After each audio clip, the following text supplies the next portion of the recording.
Okay, welcome to the last topic for Unit 5 as we wrap up our brief study of the periodic table. And so we're going to talk about two more trends today. So the trends for today are what's called ionization energy and electronegativity. So for this lesson, please find these notes, periodic table, and a highlighter will also be useful. And so the first thing we need to talk about is what is ionization energy and electronegativity.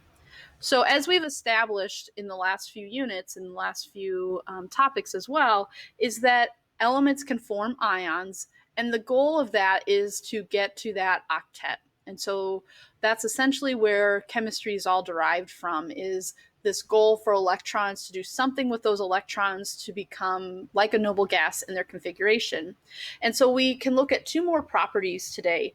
IE stands for ionization energy, En we're going to use for electronegativity. So the first thing we need to define is ionization energy. So ionization energy is how much energy it takes to remove an electron from a neutral atom. So we're looking at how much do we have to put in order for an electron to be given up by an atom. And we see a trend or pattern to that on the periodic table. On the flip side, electronegativity is how basically the ability of how well can an element attract electrons. So ionization energy is measuring, does the element want to give it up or not? So high ionization energy means it's taking a lot of energy to remove an electron, and so that gives it a high ionization energy.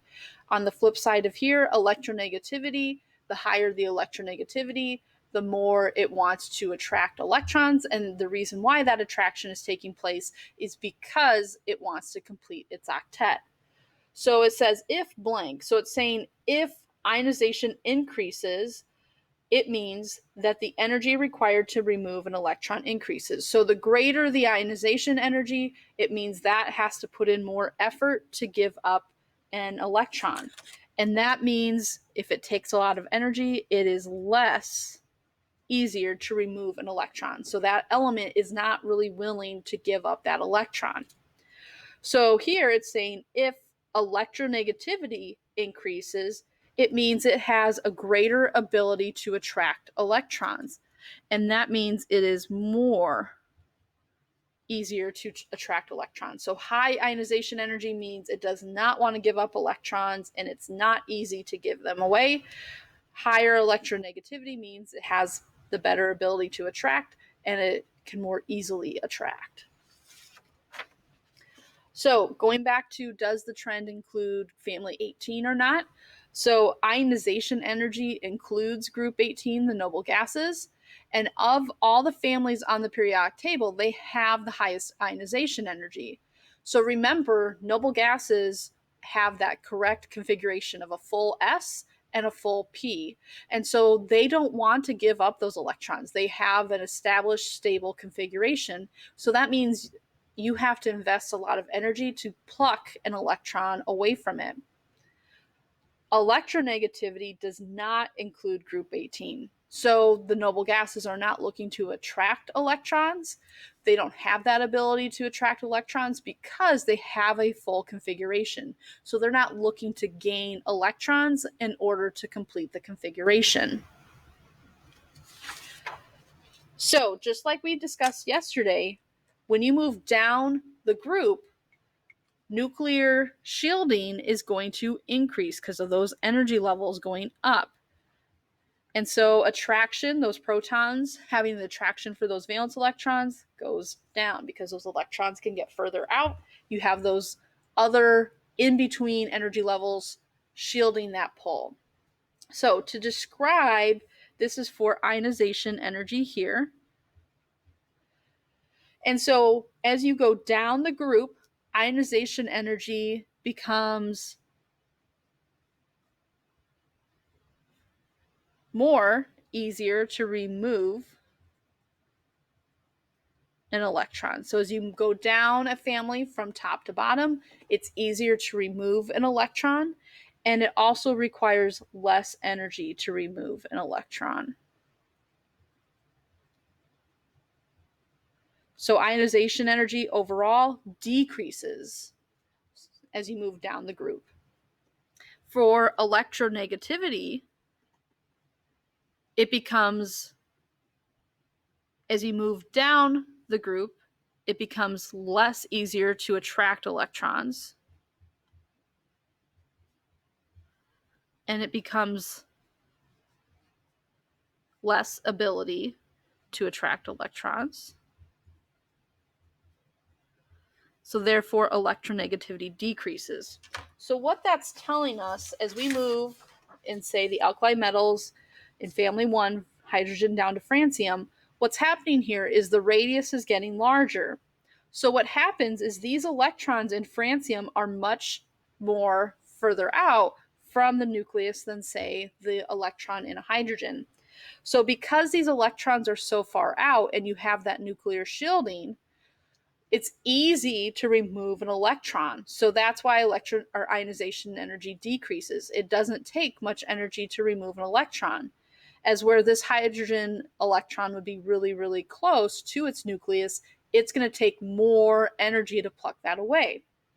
With electronegativity, it decreases as you go down, meaning francium is not trying to attract electrons as much as hydrogen. And so the radius gets larger. That means ionization energy and electronegativity goes down. So the conclusion then for the overall trend within the group is that ionization energy decreases as you move down. And that's the same for electronegativity. As you move down the family, it decreases. So the bottom element requires lower ionization energy and has less electronegativity than the element at the top. So it doesn't really care that it has an electron taken away as much as an element above it, and it's not looking to attract electrons like the element above it. So the other way, again, we can look at our trends is as you go across a period, left to right.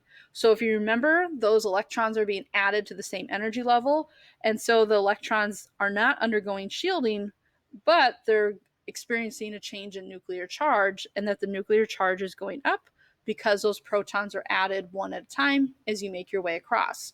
That means the attraction of those protons for all of the electrons is going to increase.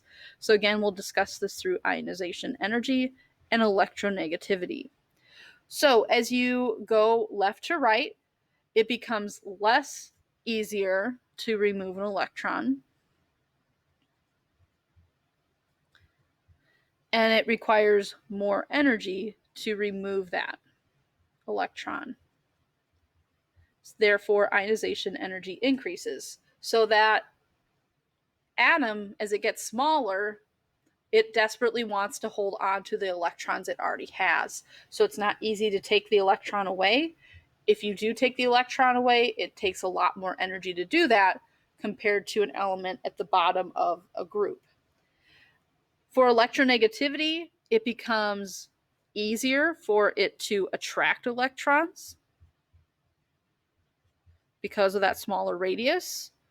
So it has more ability to attract electrons. Therefore, electronegativity is going to increase. So the conclusion then for how the trend works within a period as you go from left to right, ionization energy is going to increase. That means electronegativity will increase. And an element at the right is going to have a higher ionization energy and more electronegativity than an element to the left of it. So when you take a look at your homework for today, it's similar to the work with the ionic and atomic radius. So here you're just drawing in the arrows like we did, showing which way it increases. So how does it change within the group and how does it change across the period? And so the other thing here is you're going to look at these elements, place them like they're on a periodic table, and arrange them in increasing and decreasing. And then the last thing is you have two last problems. So you're going to draw ionization energy in the box and label the position of the element with the highest ionization energy. So you're going to figure out, based on the periodic table, which element has the highest energy, highest ionization energy. Excuse me about that. And so fill these in, and then you're going to do electronegativity and figure out which element has the highest electronegativity. Now, the part that's very, very important here is if it includes or does not include the noble gases. So make sure you factor that in when deciding which element would have the highest electronegativity and highest ionization energy. If you have any other questions, please feel free to reach out to me with any questions.